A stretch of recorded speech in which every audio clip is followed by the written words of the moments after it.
ఇలాంటి మరెన్నో వీడియోలు చూడడానికి like, share, subscribe and comment.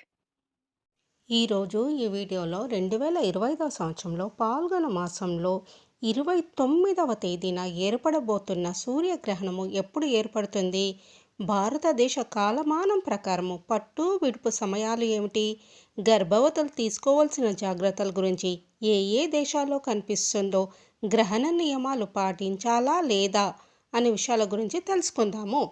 పాల్గొన బహుళ అమావాస్యని కొత్త అమావాస్యగా పిలుస్తారు. ఇది చాంద్రమాన సంవత్సరంలో వచ్చే చివరి అమావాస్య. దీని తర్వాత నూతన తెలుగు సంవత్సరాది ఆరంభం అవుతుంది. సాధారణంగా ప్రతి నెలలోనూ అమావాస్య రోజున పితృదేవతలకు పిండ ప్రదానం చేయడము, తర్పణాలు వదలడం వంటివి చేస్తుంటారు. గ్రహణం అనే దానికి వేదాలకు ముఖ్యమైన 6 అంగాలలో ఒకటైన జ్యోతిష్యం ప్రకారము సూర్యగ్రహణాన్ని, చంద్రగ్రహణాన్ని ఛాయాగ్రహాలైన రాహుకేతులు పీడించగా చెప్పవచ్చు. గ్రహణానికి ముఖ్యమైనవి సమయాలు స్పర్శకాలము, మధ్యకాలము, మోక్షకాలము అంటారు. వీటన్నిటినీ కలిపి ఆద్యంత పుణ్యకాలము అంటారు. గ్రహణకాలము చాలా ఉత్తమమైన సమయము, చాలా అరుదైన సమయము, చాలా యోగకరమైన సమయం. ఈ సమయంలో చేసే సాధనలు కోటి రెట్ల ఉత్తమ ఫలాలను ఇస్తాయి. జపాలు కోటి రెట్లు అవుతాయి, దానాలు లక్షల రెట్లు అవుతాయి. గ్రహణ కాలంలో నీరు కూడా తాగకూడదు. అయితే ఇది అందరికీ చెప్పలేదు, కేవలం కఠినమైన సాధనలు చేసేవారికి మాత్రమే చెప్పారు. గ్రహణ స్పర్శ కాలానికి ముందే సంధ్యా వందనాదులు ప్రారంభించి గాయత్రి ధాన్యాదులు అంగన్యాస కరన్యాసాదులు చేసుకొని జపం మొదలు పెట్టాలి. గ్రహణ స్పర్శకాలంలోకి జపం చేస్తూ ప్రవేశించాలి. గ్రహణ మోక్షకాలం వరకు జపం చేస్తూనే ఉండాలి. గ్రహణ మోక్ష స్నానం చేసిన తర్వాత కాఫీలు, టీలు సేవించాలి.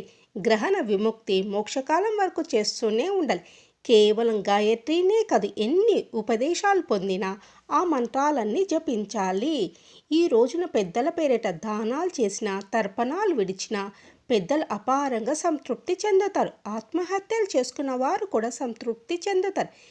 నిజానికి పితృశాపాలు, దోషాల నుండి విడుదల పొందడానికి ఉత్తమమైన సమయం. జన్మ దోషాలు, జాతక దోషాలు కూడా ఈ సమయంలో పితృదేవతార్చన వల్ల పోతాయి. దానాలు, తర్పణాదులు చేయలేని వారు కనీసం గోసేవ చేసుకున్న సమస్త దేవతలు సంతోషిస్తారు. స్త్రీలు సూత్రాదులు మాత్రమే చదువుకోవాలి, వారికి జపతపాదులు చెప్పలేదు. అయితే నేడు అనేక మంది స్త్రీలు కూడా మంత్రోపదేశాలు పొంది వారు కూడా జపాలు చేసుకుంటున్నారు. అయితే స్త్రీలు శివ సహస్రనామము, లలితా సహస్రనామము, లలిత సప్తశతి వంటివి, గీతా వంటివి చదువుకోవచ్చు లేదా నామస్మరణ చేసుకోవచ్చు. అంటే బీజాక్షరాలు, మంత్రాక్షరాలు లేకుండా కేవలం నామ సాధన చెయ్యవచ్చు లేదా పురాణ గ్రంథాలు చదువుకోవచ్చు. గర్భిణీలు రజస్వలలు ఏమీ చేయకుండా క్రియాశూన్యంగా పడుకోవాలి. గ్రహణ సమయానికి ముందు తర్వాత జ్యోతి ప్రజ్వలన చెయ్యవచ్చు. మోక్షం తర్వాత మరలా జ్యోతి ప్రజ్వలన చెయ్యవచ్చు. గ్రహణం ఉండగానే ఏమీ తినకూడదు, తాగకూడదు. అయితే ఈ నియమాలు అందరికీ వర్తించవు. ముఖ్యంగా పిల్లలకు, బాలబాలికలకు, గర్భవతులకు, దీర్ఘకాల ప్రాణాంతక వ్యాధులున్న వారికి, బీపీలు, షుగర్ వంటి ఉన్నవారికి, వృద్ధులకు, బాలింతలకు మినహాయింపులు ఉన్నాయి. వీరు పాటించాల్సిన అవసరం లేదు. అయితే గర్భవతులు మాత్రం జాగ్రత్తగా ఉండాలి. పాలు తాగే పిల్లలకు మినహాయింపు ఉంది. తల్లి పాలకు దోషం లేదు. ఇక ఆకలికి ఆగలేని వారు దుంపలు, సగ్గుబియ్యంతో చేసినవి, అటుకులతో చేసిన పదార్థాలు, పండ్లు, పాలు వంటివి తీసుకొని తీరాలి. పలహారాలను సేవించవచ్చు. సైన్స్ ప్రకారము సూర్యగ్రహణం అంటే ఏమిటో తెలుసుకుందాం. సూర్యుడు మరియు భూమి మధ్య చంద్రుడు వచ్చినప్పుడు సూర్యగ్రహణం సంభవిస్తుంది. చంద్రుడు సూర్యుని పూర్తిగా కప్పివేస్తే దాన్ని సంపూర్ణ సూర్యగ్రహణం అంటారు. అయితే ఈ సందర్భంలో చంద్రుడు సూర్యునిలో కొంత భాగాన్ని మాత్రమే కవర్ చేస్తాడు. అందుకే దీని పాక్షిక సూర్యగ్రహణం అని పేరు.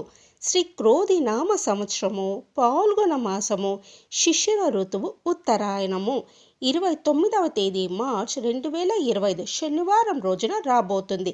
దీన్ని రాహుగ్రస్త కేతు సూర్యగ్రహణము అంటారు. పట్టు సమయం మధ్యాహ్నము 2:20 నుండి ప్రారంభమై విడుపు సమయం సాయంత్రము 6 గంటల 13 నిమిషాల వరకు ఉంటుంది.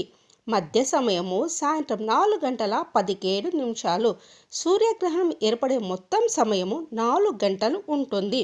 ఈ సూర్యగ్రహణము భారతదేశంలో కనిపించదు, కావున సూతకాలం ఉండదు. గర్భిణీ స్త్రీలు ప్రత్యేకమైన నియమాలు పాటించవలసిన అవసరం లేదు.